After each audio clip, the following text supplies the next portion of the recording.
السلام علیکم ورحمۃ اللہ وبرکاتہ۔ مضمون کا عنوان ہے تو اپنے خالق و رب کو منا لیتی تو اچھا تھا۔ پیاری بہن، آپ پردہ کیوں کرتی ہیں؟ کیا اس خدائے رحمان کے اس حکم کو مد نظر رکھتے ہوئے جو سورہ احزاب میں ایک مسلم خاتون کو دیا گیا ہے؟ اللہ تعالیٰ کا ارشاد ہے، اے نبی صلی اللہ علیہ وسلم، اپنی بیویوں اور بیٹیوں اور اہل ایمان کی عورتوں سے کہہ دو کہ اپنے اوپر اپنی چادروں کے پلو لٹکا لیا کریں، یہ زیادہ مناسب طریقہ ہے تاکہ وہ پہچان لی جائیں اور نہ ستائی جائیں۔ اللہ غفور الرحیم ہے۔ سورہ احزاب آیت نمبر 59۔ کیا آپ نے اس آیت کو مد نظر رکھ کر اللہ تعالیٰ کے حکم کو مانتے ہوئے پردہ کیا ہوا ہے، یا لوگوں کی وجہ سے کہ سب کر رہے ہیں تو میں بھی کر لوں، یا پھر یہ معاشرے کا چلن ہے، یا پھر یہ سعودی میں لوگ اس طریقے سے کرتے ہیں تو میں بھی کر لوں، یا خاندان والے میرے پردہ کرتے ہیں تو میں پردہ کر لوں، یا پھر شوہر کے کہنے کی وجہ سے، یا پھر کسی حکومت کے آرڈرز ہیں کہ یہاں پر پردہ کیا جائے۔ تو اگر آپ کا اولین جواب یہ ہے کہ میں نے خدائے رحمان کے حکم کی اطاعت کرتے ہوئے اور اسی کے لیے کہ کل واپس جا کر قیامت کے دن مجھے اپنے رب کو جواب دینا ہے، یہ پردہ کیا ہوا ہے، تو پھر قابل مبارک ہیں آپ، اور آپ کا یہ پردہ کہ آپ نے موسموں کی شدت اور سختی کی پرواہ نہ کرتے ہوئے اسے جاری رکھا ہوا ہے۔ کیونکہ میری پیاری بہن، آج کی گرمی روز قیامت کی گرمی اور جہنم کی آگ سے زیادہ شدید تر تو نہیں ہے نا؟ قابل قدر خاتون ہیں آپ کہ آپ نے لوگوں کو چھوڑ کر ان کی پرواہ کیے بغیر اس بادشاہ حقیقی کو راضی کر لیا، جس کا اقتدار کائنات کی ہر شے پر محیط ہے۔ آپ نے اسی حاکم اعلیٰ کا حکم مانتے ہوئے اور فرمانبرداری کرتے ہوئے کسی ملامت کرنے والے کی ملامت کی ذرا بھی پرواہ نہیں کی، اور بالآخر جنت الفردوس کے وارثوں میں اپنا نام بھی لکھوانے کی کوشش کی، کیونکہ لسان نبوی صلی اللہ علیہ وسلم سے یہ خوشخبری آپ کے لیے ہی سنوائی گئی ہے۔ حضرت انس رضی اللہ تعالیٰ عنہ روایت کرتے ہیں کہ رسول اللہ صلی اللہ علیہ وسلم نے فرمایا کہ جو عورت 5 وقت کی نماز کی پابند ہو، رمضان کے روزے رکھے، اپنی عصمت کی محافظ ہو یعنی اس کی حفاظت کرے، اور اپنے شوہر کی اطاعت کرے، تو جنت کے جس دروازے سے چاہے داخل ہو سکتی ہے۔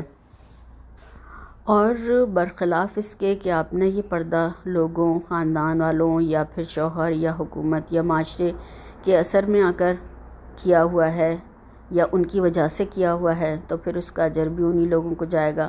آپ کے پاس کیا باقی بچا؟ پھر تو آپ کا دامن خالی رہ گیا۔ خدا نہ کرے جو ایسا ہو۔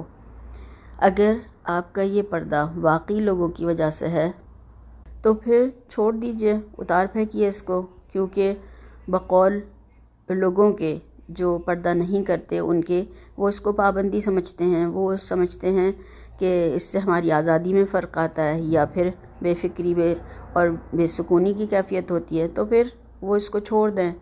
پھر ان کو چند ساز جو ہیں دنیا میں بے فکری کی حاصل ہو سکتے ہیں، مگر یہ سوچ لیں کہ کل قیامت کے دن آخرت میں وہ کہاں حصہ پائیں گے، کیونکہ اللہ تعالیٰ کا ارشاد ہے، اولئک الذین اشتروا الحیاۃ الدنیا بالآخرہ، وہ لوگ جنہوں نے آخرت کے بدلے میں دنیا کی زندگی خرید لی ہے۔ آخرت بیچ کر کتنا برا سودا ہے جو وہ کر رہے ہیں، جبکہ اللہ تعالیٰ نے یہ فرمایا، والآخرۃ خیر وابقیٰ، آخرت بہتر بھی ہے اور باقی رہنے والی بھی ہے، یعنی یہ دنیا تو چند روزہ ہے، ختم ہو جائے گی۔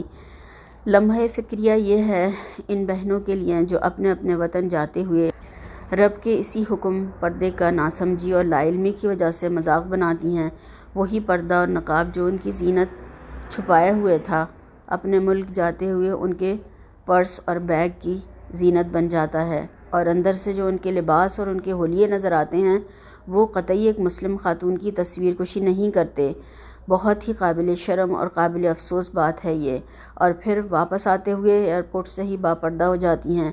یہ دھوکہ اور مذاق دراصل وہ اپنے ساتھ کر رہی ہوتی ہیں، مگر انہیں اس کا شعور نہیں ہوتا۔ کیا اللہ تعالیٰ کا قانون صرف سعودی عرب میں نافذ ہے، یا پھر مرد اور نامحرم صرف سعودی عرب میں ہی رہتے ہیں اور باقی ملکوں میں سب آپ کے محرم ہی رہتے ہیں، یا پھر یہ بات قابل عمل اور قابل توجہ ہی نہیں ہے؟ کیونکہ بڑے ہی فخر سے یہ کہتے ہوئے سنا ہے کہ بھئی اپنے ملک میں تو ہم پردہ نہیں کرتے، وہاں تو سب اپنے لوگ رہتے ہیں۔ انہیں یہ حدیث ضرور پڑھنی چاہیے جو کہ حضرت عائشہ رضی اللہ تعالیٰ عنہ سے مروی ہے کہ ایک بار انہوں نے رسول اللہ صلی اللہ علیہ وسلم سے پوچھا کہ میں ام مکتوم جو نابینا صحابی تھے ان سے پردہ کروں؟ تو آپ صلی اللہ علیہ وسلم نے فرمایا کہ وہ تمہیں نہیں دیکھتے تو کیا ہوا، تم تو ان کو دیکھتی ہو۔ جو اسلام نابینا سے پردے کی بات کرتا ہے اس میں ملکی اور غیر ملکی کی توجہ کہاں سے آ گئی؟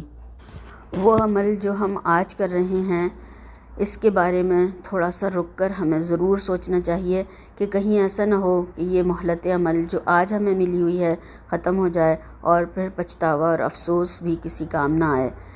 بچو اس دن سے کہ جس کی آفت ہر طرف پھیلی ہوئی ہوگی اور کوئی شخص کسی کے ذرا کام نہ آ سکے گا اور نہ ہی کسی سے فدیہ قبول کیا جائے گا۔ وقت معلوم کی دہشت سے لرزتا ہوا دل بیٹھا جاتا ہے کہ مہلت نہیں ملنے والی۔ یا اللہ ہمیں اپنی فرما برداری کی بہترین توفیق عطا فرما اور ہمیں اپنی نافرمانی سے بچا لے۔